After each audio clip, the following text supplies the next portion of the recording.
پھر آپ دیکھیے کہ آیت 40 میں جنت میں لے جانے والی یہ دو خوبیاں آپ نے میں نے اپنے سامنے رکھنے ہیں۔ اس فلو چارٹ کو آپ نے اپنی آنکھوں میں رکھنا ہے، اس کا بعد میں بھی نہیں، بعد میں اس کا اسکرین شاٹ لے کر اپنے ہوم بٹن پہ سیو کر لیجئے گا۔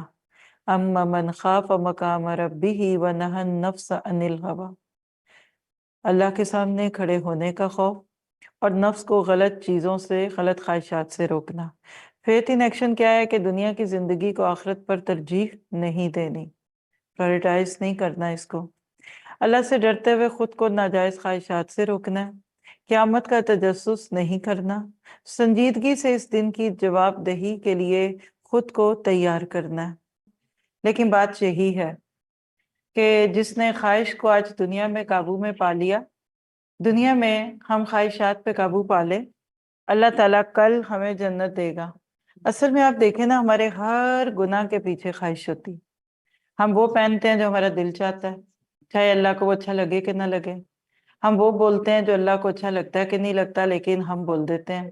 تو زندگی کا خلاصہ بنا کر اس چیز کو لیجئے گا کہ میں نے اپنی زندگی میں اللہ کی بات کو بڑا بنانا ہے۔ جتنا زیادہ آپ اللہ تعالیٰ کو بڑا بناتے جائیں گے، اتنا اللہ تعالیٰ آپ کے لیے اس معاملے کو آسان کرتے جائیں گے۔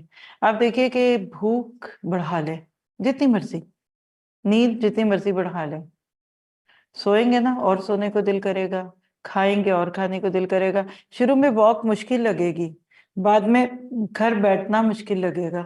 تو چند دن کی زندگی ہے اور پتہ نہیں ہماری عمر کتنی ہے، مزے تو کر لیے نا۔ کچھ لوگ آپ کو کہتے ہوں گے بچوں کی صورت میں کہ خود تو سب کچھ کر لیا، اب ہمیں روک رہے ہیں۔